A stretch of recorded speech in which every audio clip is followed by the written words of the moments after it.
As you probably suspect, I'm Zig Ziglar. Now, before we invite the live audience to participate in this presentation, I'd like to share some thoughts that are critical to your success in closing the sale. Number one, selling is a transference of feeling.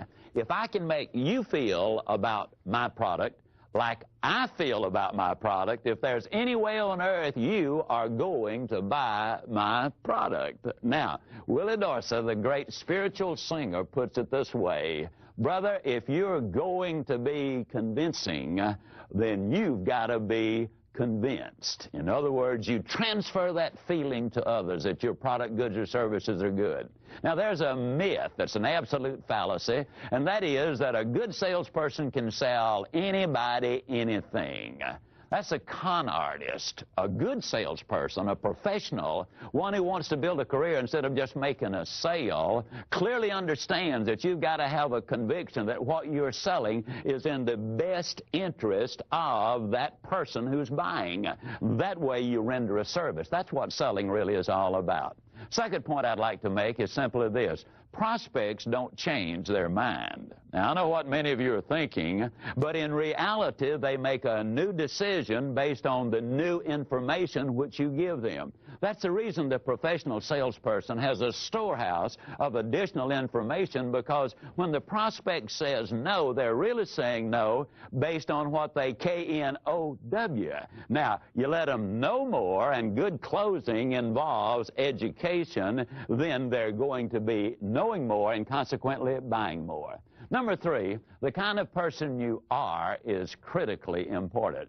A Harvard study recently reveals this: that the people who gain the most usable information from a presentation such as this one take good notes. That's number one. And number two, when it's over, they get with an associate or their boss or their trainer or their manager, and they brainstorm. So as you watch and listen, ask yourself these questions: how can I adapt and use this material old Zig's sharing with me in my career so that I can sell more today and be able to sell more tomorrow to the same people? Now, tell you what, let's do. Let's go to that live audience. Totally convinced that our major need in America today is leadership in the home.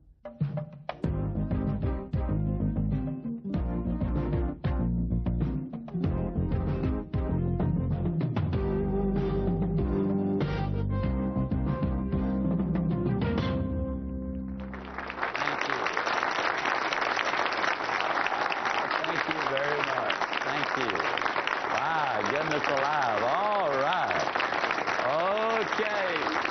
Thank you. Well, my goodness. Thank you very much. Okay. Sometimes when people stand up on me before I get started, I'm afraid they're about to leave me, so I'm glad to see you sit down. Now, I'm going to be asking questions as we go along. The first three closes involve selling you on what you do.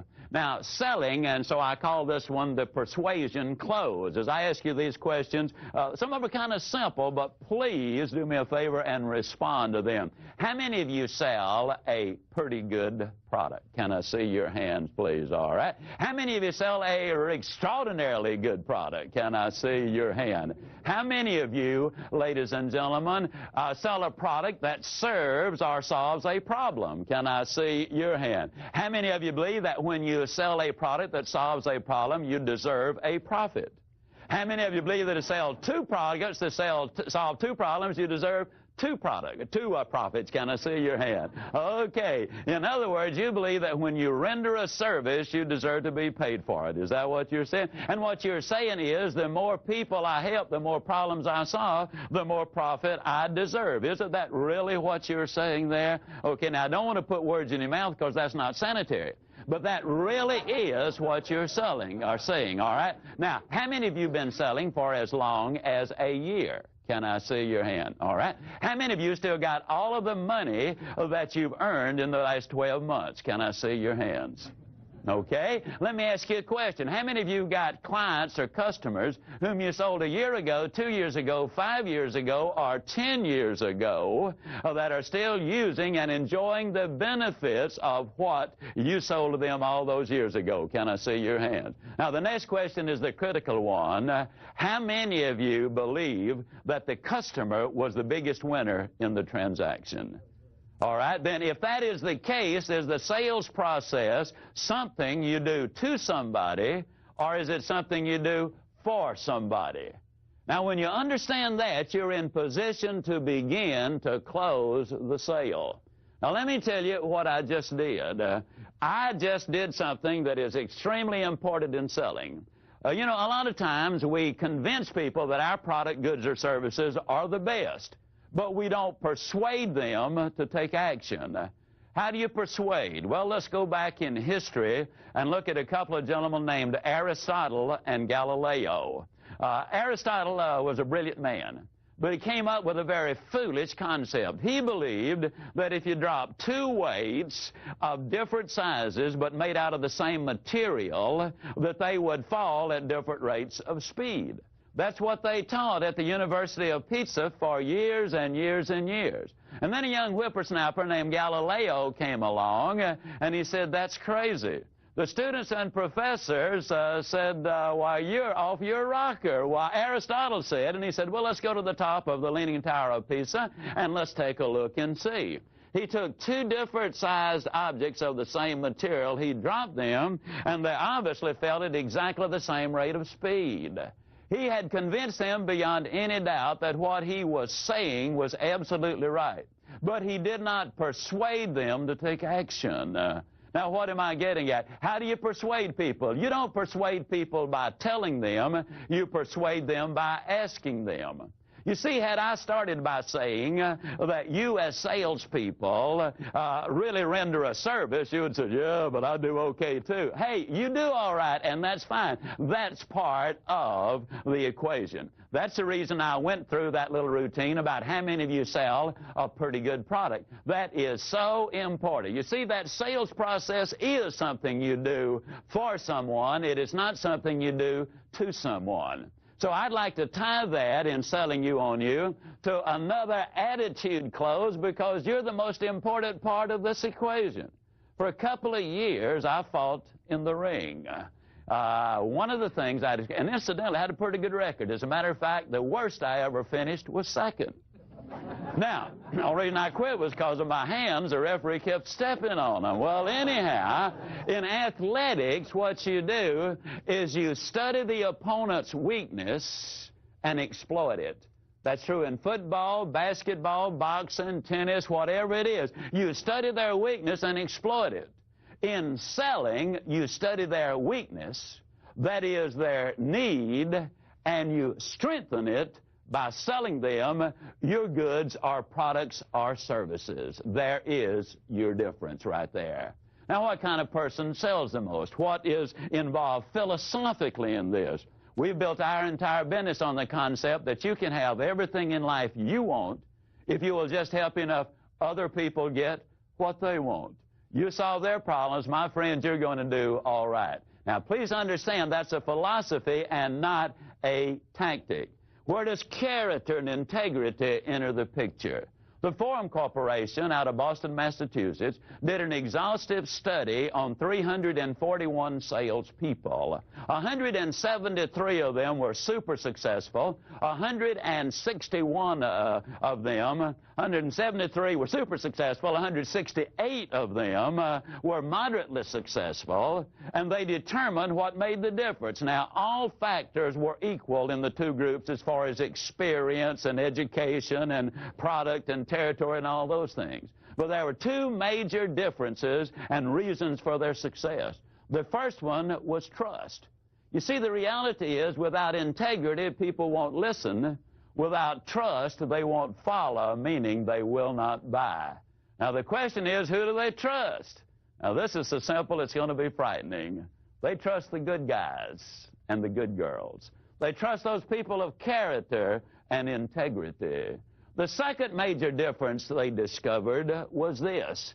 the super successful salespeople, the career salespeople, clearly understand that the sale is not complete until the order is signed, the merchandise is delivered and paid for, and the customer is happy with it.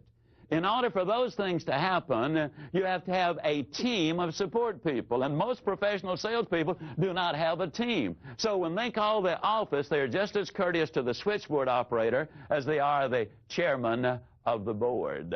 They're just as nice to the file clerk and shipping clerk and collection lady or person as they are to any of the executives in the company. And they become a team, and everybody understands then that they're involved in the sales process. Now let's look at what I call the three-question close to kind of begin to tie some of these together. Let's assume in this close that you've demonstrated your product. And let's assume that you have demonstrated that it will save money. And so the three questions simply, can you see where using this product or service would save you money? Question number two, are you interested in saving money? And question number three, when do you think you ought to start saving the money? Now, exactly the same question will go with time and work and health. Can you see where this would be good for your health? Are you interested in taking care of your health? If you were ever going to start taking care of your health, when do you think would be the best time to start? That's the immediacy, having them into action right now. To give you a specific example of how that works, Don Gerald from Garden Grove, California, represents a very fine, accredited vocational college. A man and his three daughters came in to consider enrolling in the college. The enrollment fee was roughly $16,000. Now, that's a pretty nice little piece of change. But Don had already determined that the man could well afford it, so he knew that price was not the problem. But he knew in order to persuade him to take action, he had to ask him questions that would lead him to the decision table, not run him or force him at the decision table. So we asked him very simply, do you invest in the stock market? The man said, well, as a matter of fact, I do. Then he said, do you consider the funds needed to put your daughters through school an investment or an expenditure? Now, I want you to notice he's tying the head and the heart together. Now, let me emphasize a point. People do make emotional decisions, but if you got some logic behind it, your chances of getting the sale are dramatically higher. Well, the man obviously said, well, I consider it an investment. Then very quietly, Don Gerald said, and how much are your daughters worth as an investment? Now, what I'm encouraging you to do is to think in terms of adapting these and other questions to fit your product, goods, or services. Now, we look at the alternate of choice close here, and you will see that one will come up a number of times under several different circumstances. But let me encourage you, always think in terms, as I make a presentation or give you a close, think in terms of how can I use this, adapt it, adjust it to fit my particular goods, products, or services? How can I use this to fit my situation? That's the reason that brainstorming and thinking it through is going to be so enormously important. First time I heard of alternate of choice was old Elmer Wheeler many, many years ago. You know, he was the man who said, sell the sizzle and not the steak. Well, the Walgreens Drug Company, back during the Depression, hired him to help boost their sales. Now, in those days, the drugstore part of it, the soda fountain, was an enormously effective tool for bringing people in, and it was a great profit center. Well, in those days, before we had cholesterol, isn't it astonishing in our country today, the land of milk and honey, all we talk about is calories and cholesterol. But anyhow, Wheeler, they used to sell eggs and put them in the milkshakes, you know, in the malted milks and all. Well, in those days, you could buy a dozen eggs for 15 cents. When they put an egg in the shake, they charged them a nickel for it.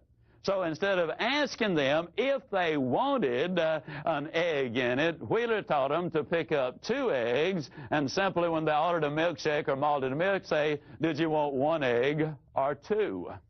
There was a dramatic increase, an explosion of business as a direct result of it. Alternative choice can be used in many ways. Did you want to handle this by check, or do you prefer to pay cash? Do you want to use a credit card, or do you want to put it on our budget system? Now, as you look at these, I'm going to go through a series of questions. Some are alternative choice closes. Some of them are just question closes, and some are the assumptive close. But notice some of these. If this were the only feature this machine had, it would be well worth owning, wouldn't it? Closing. When we install this equipment, would you like for me to demonstrate the major features again? Assuming. Would you like for me to mark this one sold while we check on the most agreeable terms to finance it for you? Now, that injects just a slight amount of fear. What you're implying is it might be gone. And I'll say this several times, but the fear of loss is greater than the desire for gain.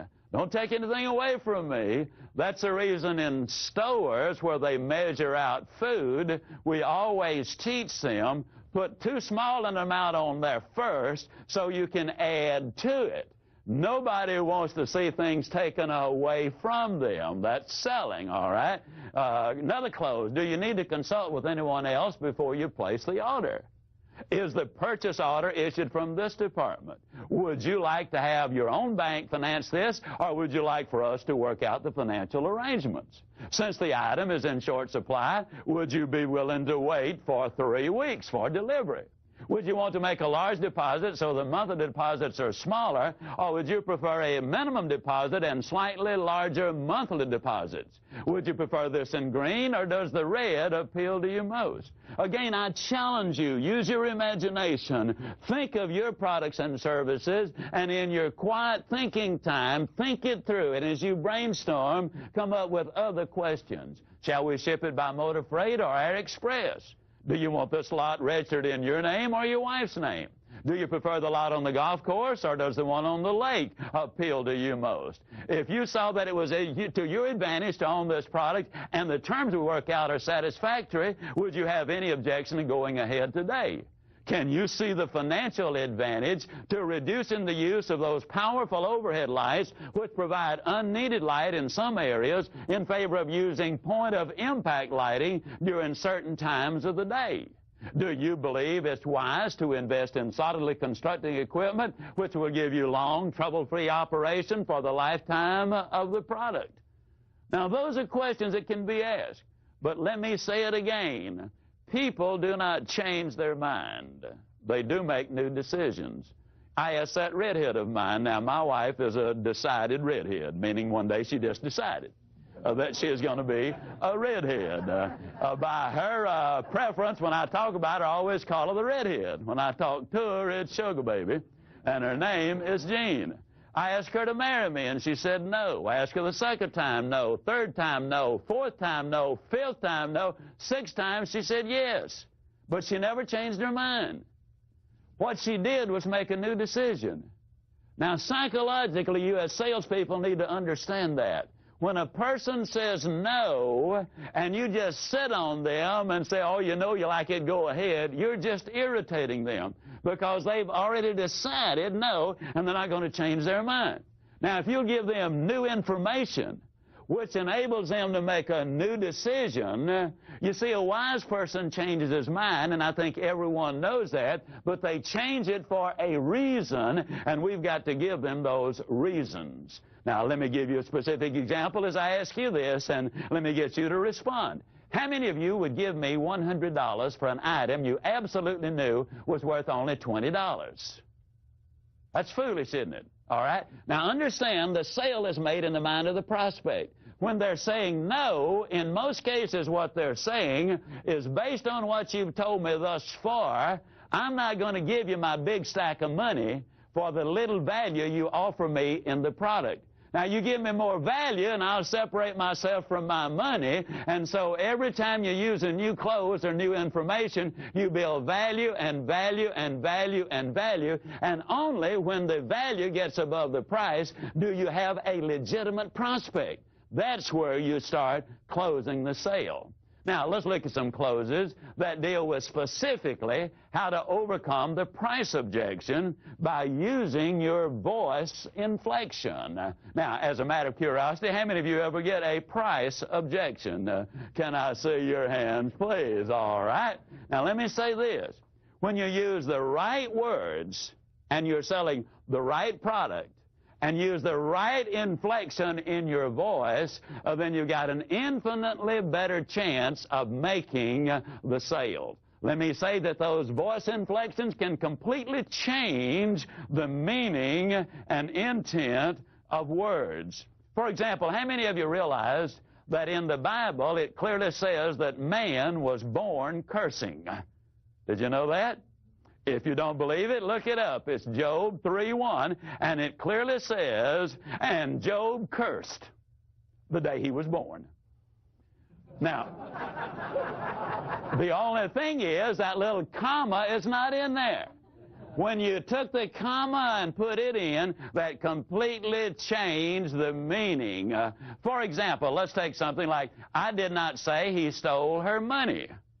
Now, those are 8 words, and we can make them say 8 different things with voice inflection. This is why good professional salespeople need a cassette recorder, so they can record their presentation and listen to their voice and listen to that voice inflection. For example, when I say, I did not say he stole her money, that's just a statement of fact. But alter it slightly, I did not say he stole her money. Completely different meaning. Or, I did not. That's a vehement denial. Say he stole her money. Or, I did not say he stole her money. Completely different. Or, I did not say he stole her money. That was a rascal over there that did it. Or, I did not say he stole her money. You know, he's going to put it back. I mean, he's just borrowing it. Or I did not say he stole her money. It was hers that the rascal stole. Or I did not say he stole her money. It was a diamond ring the rascal got. Now, you see, we took 8 words in one sentence, made them say 8 entirely different things. And when you become a serious student of selling and learn what those voice inflections are and how you can handle them, it makes a dramatic difference. Charles Osgood says, compared to the spoken word, Charles Osgood says, compared to the spoken word, a picture is a pitiful thing indeed. Words move people. They move them emotionally. Now, if you can put the word and the picture together, now we're in business. Now, different prospects will object differently. For example, one prospect might stomp his foot in essence and say, that price is ridiculous. How many of you ever had somebody, really respond in a manner like that? Another one might say, well, it seems to me the price is a little high. You might have a good old boy down home type fella, and he might say, you folks kind of proud of that stuff you sell, ain't you? Now, they're all talking price, but you handle them in a totally different way. The one who says that price is ridiculous, you don't argue with him. You don't say, no, it's not either. You repeat what they said, but you do it this way. You lower your voice, you look them right in the eye, and simply say, the price is ridiculous? Now, that sounded so simple, but you'll have to hear that a number of times to get that inflection right. What I did at the very end, my voice was rising. And what that does is it physically moves the objection back to the prospect side of the table. You are now selling on offense instead of defense because the prospect now has to defend their statement instead of you justifying the price. Now, because everything is selling, ladies, let me go ahead and tell you this, that works infinitely better even at home. For example, let's say that you beat your husband home, and you've had really a tough day, and as he walks in, you greet him warmly, of course, and give him a big old smooch, and then you back up about 3 steps, you look at him and a big old smile and say, honey, did you want to take me to Alamans or Farfallo's for dinner? He might say, I don't want to take you anywhere to dinner. You don't argue with him. You just simply repeat what he said.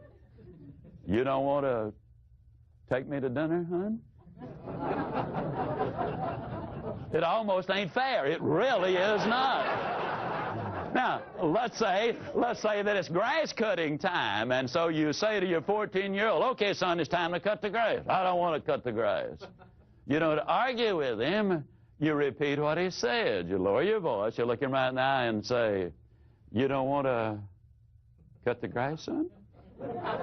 I can absolutely guarantee, whether you want them to take their toys to the back room or cut the television set off or get the repair person to come out and repair the air conditioning on a brutally hot Friday night, I can tell you it works dramatically better. Now, let's look at it another way. Let's say that one prospect might say, well, you know, the price is a little bit high. Then we got a lot of different ways. For example, I call this the like it close. I simply say then, well, let me ask you, do you like it? And most things are, yeah, well, I like it. Well, Mr. Prospect, don't you believe that it's difficult to pay too much for something you really like? Well, they might say, well, you got a point, but yeah, I think you can pay too much for something you really like. But you've just crossed a little barrier. You now have got them thinking along these lines. And let me point this out. Sometimes when they object to the price, that's not the objection at all. So early on, you need to smoke it out. Is that the objection? And you do that simply by saying, well, let me ask you, if there were a way I could show you that the price not only is fair, but actually is more than fair, would you go ahead and take advantage of the offer that we're making to you this evening? Now, or this morning, or whatever. What you're really doing is trying to smoke out the advantage. You're trying to smoke out whether or not the price really is the, the objection they're raising. Now, let's say they say, well, yeah, the price is the problem that I'm having with it. Then what you do is, if there were a way I could show you how you can legitimately justify this price and take advantage of our offer, would you be willing to go ahead and start enjoying the benefits today? Now, if they say no, then what you need to do is to smoke out the real objection, because price really is not it. But if the answer is yes, then you simply ask the question, well, do you like the product? And most of the time, you're going to get an answer. Well, then the next question, don't you agree that it's difficult to pay too much for something you really like? Now, a lot of times that forces them to start that thought process, and you've just taken one step towards closing that sale. Then if they say yes, then you say, well, it's okay to do something nice for yourself. Now, if the answer is no, then you move into what we call the fear of loss close. And you do that with simply making this statement. Wouldn't you agree that it's better to invest a little more than you had planned instead of less than you should? Now, here's the reason I ask you that question. If you invest a little more than you had planned, you're talking peanuts. If you invest less than you should, and the service or product you buy won't do the job you need it to do, then you literally have lost everything. Now, if the prospect says the price is still too high, then you move to what we call the how much too much close. For example, for 15 years, I was in direct sales. I sold heavy-duty stainless steel cookware, and it carried a premium price for a very justifiable reason. And a lot of times the prospect would say, well, yeah, your product is too much. And I'd say, well, give me a figure. How much too much? And they'd say, well, $200 too much. Now, I would always write the $200 down. And then let me give you this little bit of data.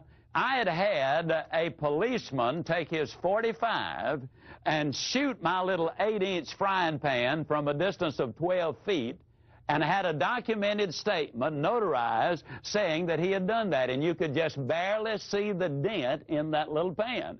And so I had shown that to the prospects in the process of the demonstration. And I said, let me ask you, you say $200 too much. How long do you think this set of cookware is going to last you? And invariably they say, well, I think it'll last forever. Then I would say it certainly would last you at least 20 years, wouldn't it? And invariably they say, yeah, I don't think you'd have any trouble with that. Well, if you invest $200 too much over a 20-year stretch, what that amounts to is about $10 a year. And if you break that into pennies, it means really that for just 3 cents a day, you can go ahead and have the finest equipment that you can get anywhere at any price. Now, if the prospect still objects or still says, well, it's too high, then I would ask him this. I would say, now, let me ask you this question. Do you ever eat out? And invariably, they would say, oh, yeah, we frequently go out to dinner. Then I would simply say to them, well, let me ask you, do you tip the waitress? Invariably, they say, our waiter. They say, oh, yeah, we always tip. Well, this was a number of years ago, and so I would use a lower price. I would say, well, now, how much do you generally tip? And they would say, well, at least $1. And I would say, well, now, let me tell you what you're giving $1 for. That is to have the food brought from the kitchen and put on the table. You brought the silverware and the china out. They served you water and coffee, but they served. Now, you give her $1 for doing that, or him $1 for doing that. Your wife went to the store. She bought the food. She brought it home. She carefully prepared it. She cooked the meal. She brought it to the table and served the meal. Then she's got to take it up and wash the dishes. Now, remember, this was many years ago before a lot of the ladies were working as they're doing today, and the husbands didn't give them much help at all in that kitchen. Most of them still don't give them very much help. But then I would simply say, if you would tip that served person $1 for bringing the food from the kitchen to the table, don't you think your wife deserves at least 3 cents for doing all of those other things? I got to tell you, we got some pretty exciting results as a result of using that particular clothes. Now, if the prospect says, well, the price is still too high, then I would go to this one. Well, now, let me ask you, are you concerned about the cost, or is it the price that you're concerned about? And a lot of times they would say, well, what's the difference? Now, I would always use, and incidentally, the reason I moved to the board, and what I encourage you to do, anytime you see me use this board to illustrate a point, or use graphics to illustrate a point, that says to you that you need to be letting your prospect see you writing something when you're showing figures. And the reason is we've been conditioned to believe what we see and doubt what we hear. Now, if they see it and hear it, see it as logic, hear it as emotion, you put the two together and you got a better chance of making the sale. So the prospect says, well, what do you mean? Is it cost or price we're concerned about? Then I simply say, and here's the example I use because it happened in my life, I encourage you to get one out of your industry that specifically fits you. I say, well, now, when my son was 6 years old, we went down to the Swin bicycle place to get him a bicycle. They told us it was $64.95. Well, years ago, that was an enormous price to pay for a bicycle. Just to teach a 6-year-old how to ride, he's going to tear it up anyhow. So I went down to a discount store, and there I priced a bicycle for $34.95. Now, this price is obviously considerably less than that. And again, I'm showing them they're seeing it and hearing it. Now, it was a nice little bicycle. About 60 days later, we went back to that little bicycle store because we wanted to get the handlebars replaced. And they said, well, you know, it's in warranty and not going to cost you anything.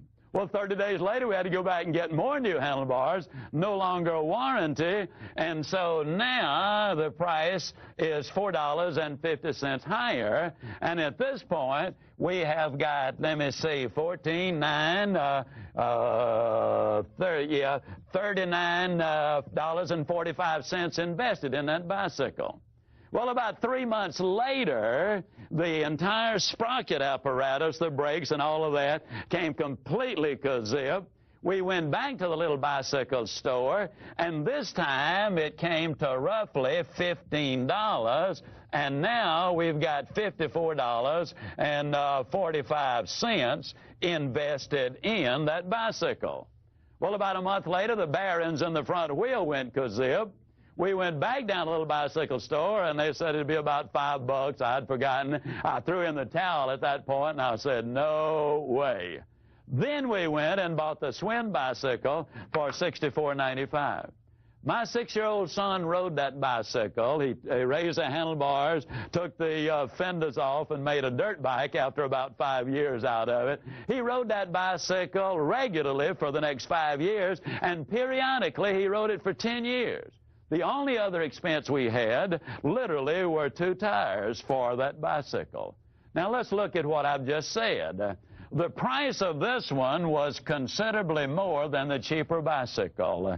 The cost of this bicycle right here, for 6 months, it cost us $54.45, or $9 per month for him to ride that bicycle.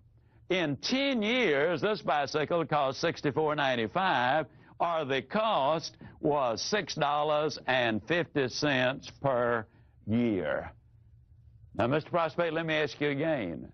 Is it price or is it cost you're concerned with? Now, the reason I stress that so strongly is simply this. A lot of people can beat us on price, but nobody can beat us on cost. And since price is a one-time thing and cost is a lifetime thing, don't you really want the best possible lowest cost that really is effective? Now, let's say you don't have time to do all of those things as far as dealing with price. Let's say you're at a counter somewhere and you've only got a few seconds to make the sale, and the prospect simply says, well, the price is a little high, and you just have that one moment. You look your prospect right in the eye, and you simply say to them, you know, Mr. Prospect, many years ago, our company made a very basic decision. We decided that it would be easier to explain price one time than it would be to apologize for quality forever. Now, I'll bet you're glad we made that decision, aren't you? I'm telling you, folks, I've sold a lot of merchandise with that particular close. It really does work. Let me emphasize a point. People do make emotional decisions. For example, we griped and complained when they started making us wear our seat belts in automobiles. I've never heard anybody gripe about wearing a seat belt in an airplane. And yet the truth is, if you have a wreck in a car with your seat belt on, the odds are 3 to 1 that it's going to prevent more serious injury, perhaps even save your life. Now, on an airplane, 30,000 feet up, you got your seat belt fastened, and that sucker comes down. I'm here to tell you that seat belt's not going to do you any good at all. We do make emotional decisions. Now, again, if we can put emotional and logic together, we're going to be in business. Eb Jackson from Tucson, Arizona, is in the life insurance business, and he was telling me he used this very specific close to make the biggest sale of his career. And incidentally, he said he was kind of dragging bottom at that particular point. He called on this couple and made the presentation on the biggest contract he had ever offered. And the objection they brought up was simply the price is too high. And then Ab simply looked at them and lowered his voice and said, many, many years ago, our company made a very basic decision. They decided it would be easier to explain price one time than it would be to apologize for poor service for the rest of your life. I'm glad they made that decision, Mr. Prospect, and I'll bet you are too. Ab said it worked beautifully. Now, I'd like for you to please understand this. Every close won't work for everybody selling everything. Your experience, your judgment, and your common sense will be the determining factors. Now, you might be asking yourself, well, Ziglar, why do we need to know so many closes anyhow? Well, let me give you a basic reason for that. Dr. Herb True did some research at Notre Dame University. He discovered that only 4% of all of the salespeople in America will ask for the order 5 or more times. Now, I want to emphasize something. They do not necessarily ask those 5 times in the same interview. There are many presentations where, in fact, you do not ask for the order simply because you're gaining information so that you can make a legitimate proposal to them. When you're talking thousands and sometimes hundreds of thousands, even millions of dollars, you don't walk in, make a presentation very many times, and walk out with a multi-million-dollar contract, though it does happen, especially if you expect it to happen. But what Dr. True discovered was simply this. Those who ask for the order over a period of time, sometimes in one sitting, more often in 2 or 3 sittings, at least 5 times, those 4% closed over 60% of all of the sales, meaning simply that they made over 60% of all of the income. You got to ask for the order.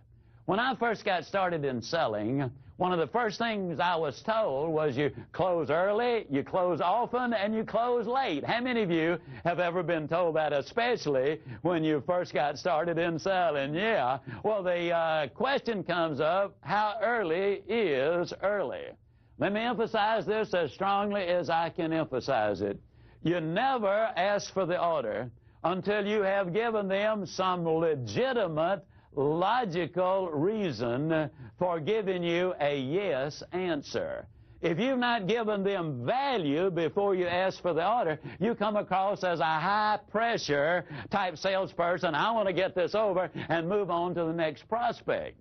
Now, that's one of the reasons you give that value first, because once the prospect has said no, a little barrier goes up. You can get over it, but it is more difficult than if the barrier had never been raised. So give value before you ask for the order. And that leads us into what I call, is that fair enough close? You do build that value before you ask for the decision.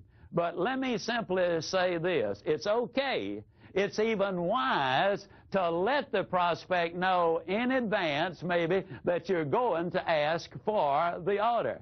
For example, years ago, things were slightly different than what they are today. When I was in the life insurance business, we used to do the fact-finding interview, and then we would go back with a proposal. And I would always have it in a beautiful folder. And when I went back, then I would take the proposal like so, and I would say, I have prepared a proposal for you. Then I would pull out a plain sheet of paper like so. And this is where I'm saying it's okay, it's even wise, particularly if you can go ahead and if you've done a lot of research before you get there, and let them know in advance you're going to ask for the order. So I'd pull out this sheet of paper and I'd say, now, Mr. and Ms. Prospect, as you can see, I got a plain sheet of paper. There's obviously nothing there to explain. There's nothing there that you would not understand because there's nothing there. Here's a promise I'm going to make you.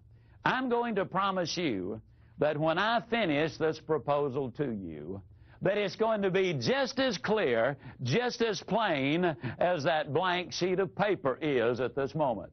And if it is that clear, and if it is that plain, then I'm going to ask you, if you see it is in your best interest to go ahead, I'm going to ask you this evening or this morning or whatever to make that decision. Is that fair enough? I'd like to inject a little extra right here. I would like to inject a close I call simply the "you've got an answer for everything" close. Now, here's what I mean. Sometimes you've answered several objections, and you've impressed the prospect with just how much you know about what you're talking about. And so many times, half in admiration and half in exasperation, the prospect will look at you and say, well, it doesn't make a difference what I say. You've got an answer for everything. How many of you have ever had somebody say that to you? All right? You're that close to making the sale, but you're that close to missing it. If you modestly admit that you were number one in the region last month, you just blew it. If a prospect says that, regardless of whether it's in admiration or exasperation, you quietly look them in the eye and you say to them, well, you know, I really appreciate that comment. I'm going to take it as a compliment. But the truth is, there are many things I do not have the answer for. That's one of the reasons that I'm so excited about selling a product or service, which is the answer to your problem. And that's what you really want, isn't it? You convert it, you've now made it a very positive close. A number of years ago, I was traveling through St. Louis, Missouri. I was changing planes, had a little extra time, looked down at my shoes, realized I needed a shoe shine. Walked into the shine stand. Young man escorted me to my seat. He made the change for his previous customer. I had a chance to look at the prices of the shoe shine. 75 cents, this was about 12 years ago. 75 cents was the regular shine, $1 was the wax shine, and $2 was the spit shine. Well, I figured I'd get the regular shine for 75 cents, tip the guy a quarter, and I'd be on my way. He came to me, and incidentally, I called this the shame close. He came to me, and he said, which one? I said, regular. Now, you're talking about voice inflection. The young man backed up and said, regular. Well, I knew right then I was in for an unusual shoe shine, but I wasn't about to let that guy get the best of me, so I said, yeah, you guys do such a marvelous job here. I know it's going to be fabulous, and I'll be on my way. Well, the guy didn't say a thing, didn't even grunt. He just started putting the saddle soap on my shoes, and he started cleaning them. And as he did, he said, man, these are really nice shoes. He said, what kind are they? And I said, well, they're ballast. He said, boy, he said, they're nice. He said, I bet they're comfortable, aren't they? I said, they ought to be. He said, cost a lot of money. I said, do they ever cost a lot of money? And he went on cleaning the shoes, you know. Then he reached up and he felt the pant leg. And he said, man, he said, that is really a nice piece of cloth. And I said, well, it ought to be, too. He said, what kind is it? And I said, well, it's a Hickey Freeman. He said, man, those suckers cost a lot of money. I said, yeah, I know they do, but this one's got some special cloth in it, makes it even more expensive. But I've already been wearing this suit about 5 years, and you still can't see any problem with it. Well, he said, man, he said, that's nice. And then he started the shining process, and he was just a shining away, and he was a popping, you know, and when they're popping, that's not shining. I shine shoes in the Navy. I know when you're shining shoes. That's a sales talk. He's trying to attract the crowd from outside. So he was just a popping away, and all of a sudden he backed away, and he looked me right in the eye, and he said, you know, this seemed like a shame. Man spent over $100 on a pair of shoes. Spend several $100s to get a nice suit of clothes. And all he's trying to do is look nice. Then he won't spend another $1 to get the best shine in the whole world.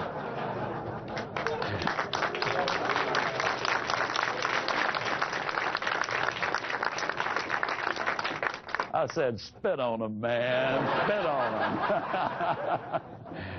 Well, now, folks, you know, when you get a 75-cent shine, a 2-bit tip, that's fine. But when you got a $2 shine, nobody with class gives a 2-bit tip. So I gave him a $3, you know, and as I walked out, you know, I was really picking them up and putting them down. I was feeling pretty good, you know. I looked up at the clock, and as I did, it clicked straight up and down 10 o'clock. Now, the reason I mention that is because when I sat down, I noticed it was exactly 3 minutes until 10. I was in his chair 3 minutes. I gave him $3. Now, you don't have to be a Phi Beta Kappa from MIT to figure that one out. That is $60 an hour. Did you realize that's what we were paying our psychiatrists back then? Of course, this guy does some good. But, you might say, but Zig, he doesn't shine 20 pair of shoes an hour all day long. Okay, but you figure, let's cut that half in two. Instead of 60, he makes 30. Cut that half in two. He doesn't make 30, he makes 15. And you take $15 an hour and cut that half in two, and I know he does more than. You know what that adds up to? It adds up to right at $20,000 a year, shining shoes. And I got something to tell you, friends. If that dude ain't making at least 30, ain't a dog in Georgia. I mean, he is shining a lot of shoes. But now let me point out two very sound things about him. His name is Johnny. I asked him his last name. I knew Johnny because it had his name on his name tag there. He said, I'm not going to tell you. If I tell you both names, you'll forget them both. If you'll always remember Johnny, though. He was a professional. He's the only shoeologist I've ever seen. Now, the reason I know he was a shoeologist, he had it right there on his name tag, Johnny, shoeologist. But let me point out a couple of things. He was a superb workman. He delivered everything he sold. That's important. Number two, he was a professional salesperson, and those two things merit it. But what I'm really saying is, if a gentleman in a job like that can make that kind of money, look at what we in the profession who have products and goods and services that extend us infinitely greater opportunities, look what we can do. But the story doesn't end there.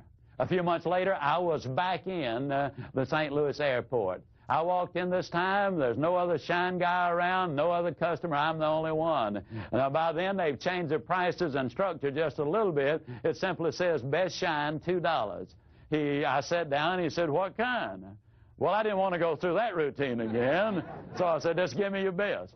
Well, as he was shining, I was bragging on him. You know, I discovered a long time ago that behavior which is recognized and rewarded is repeated. And so I wanted the best possible shine. So we had quite a little conversation. As a matter of fact, he got carried away and he just kept shining, kept shining, kept shining. And finally I said, Johnny, I got to go. He said, okay, and he finished it up.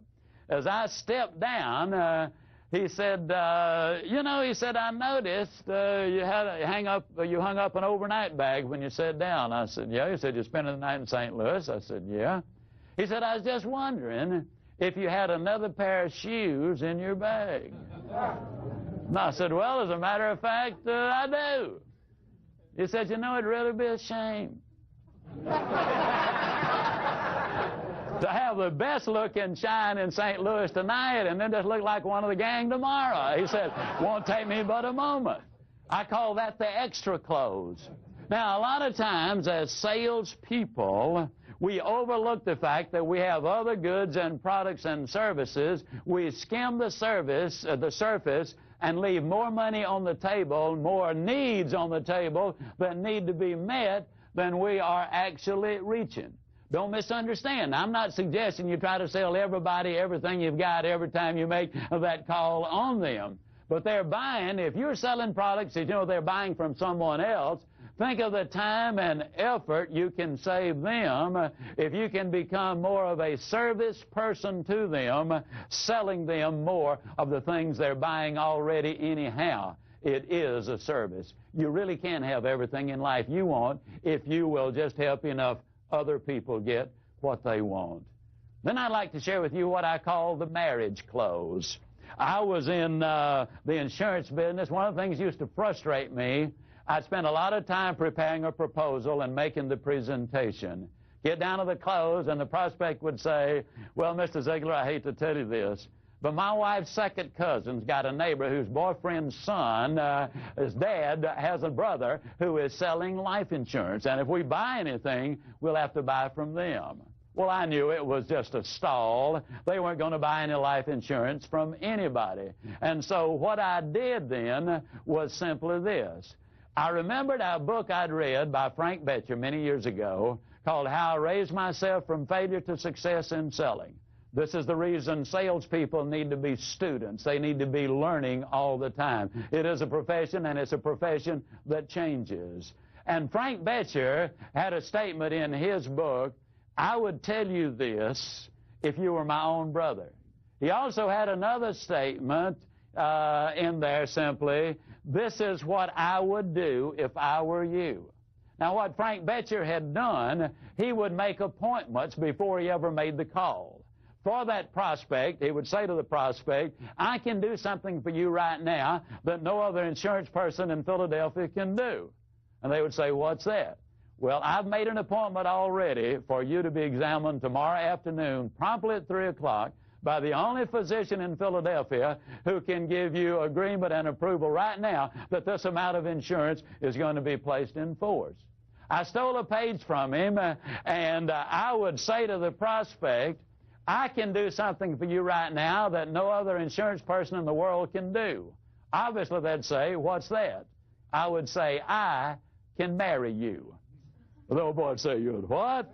Now, I would reach over and I'd pick up a certificate of marriage, which I had already prepared. And the certificate of marriage would simply say, on this 28th day of August, 1993 or 2 or whenever, I, Ziglar, agreed to marry John and Mary Smith.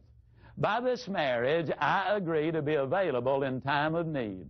I agree to stay abreast of all the tax developments and Social Security changes as they relate to the needs of John and Mary Smith. I agree to assume responsibility for giving them the best advice that my professional knowledge will permit. And I would simply say, the only thing that you agree to is this, to give Zig Ziglar the privilege of earning the right to serve. You put your okay here, we're in business. It was hilarious what generally happened. The old boy invariably would slap his leg and he'd say, honey, what about that? This dude wants to marry us. He wants to marry both of us. Mr. Ziglar, now this is legal. They're not going to get us for bigamy, are they? I'd go right along with it. I'd say, no, I've already cleared it with the insurance commissioner, the governor of the state. I've even talked about it with my brother-in-law. He says it's okay.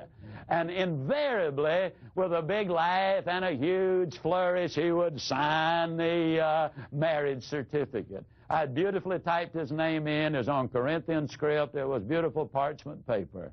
Interestingly enough, I never once had a marriage certificate signed that I did not get the application signed. Now, how can you take that and use it in your life? Well, Hockfield & Associates is a firm up in Chicago, in the Chicago area. And Westminster, that Hockfield & Associates, is the gentleman who made this particular sale. He called on these people, and he was not getting any results at all. They sell private labels of various products to company, and here were the terms of agreement.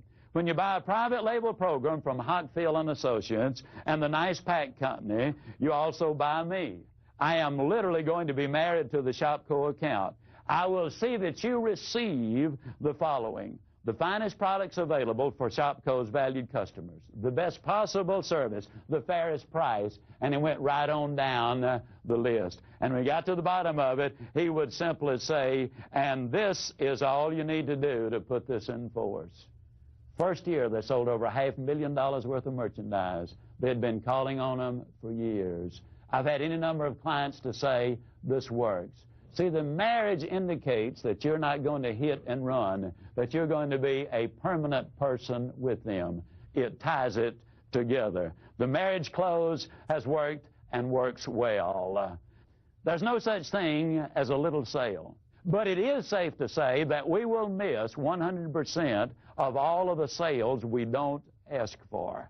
Very few prospects are going to demand that we take their order. That does happen occasionally, but it is very rarely. Chris Hegarty says that 63% of all sales interviews end without a direct ask for the order. At this point, I would like to share with you what I believe is a very significant close. It's called the pressure belief close. At this point, what I want to simply say to you is that we've had some ideas, some procedures, and some stimulation.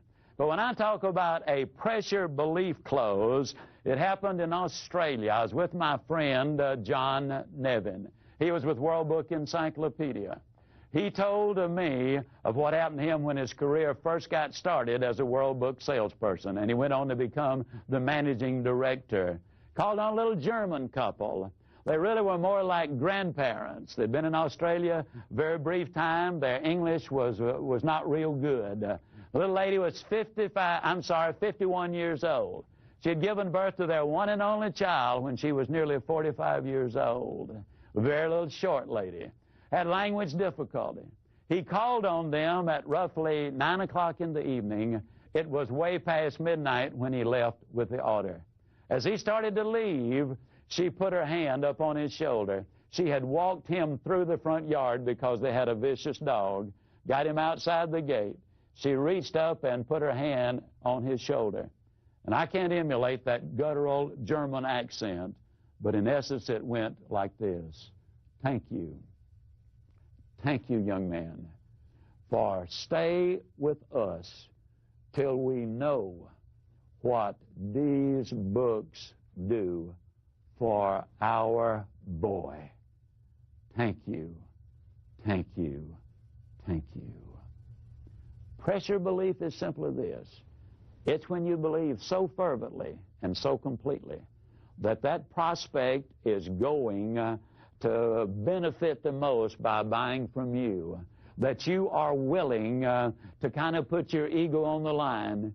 You're willing to take a slight risk, even on occasion of offending someone, by asking for the order again.